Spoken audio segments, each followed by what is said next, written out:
कल्याणच्या गणेश चौकात नशेखोरांनी धुडगूस घातला। नशेखोरांकडून दुकानदारासह पत्नीला मारहाण केली गेली।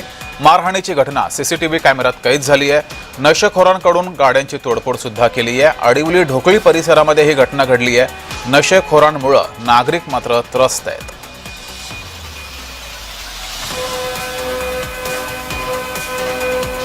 नशेखोराकडून ही दृश्य आपण पाहतोय। मारहाण केलेली आहे, सोबतच एका गाडीची 4 चाकीची तोडफोड सुद्धा केली आहे। त्यामुळे या परिसरामध्ये या नशेखोरांच्या या वागण्यामुळे इथले नागरिक त्रस्त आहेत। मारहाणीची घटना सीसीटीव्ही कॅमेऱ्यात कैद झालेली आहे। आता पोलीस या प्रकरणी तपास करतायत।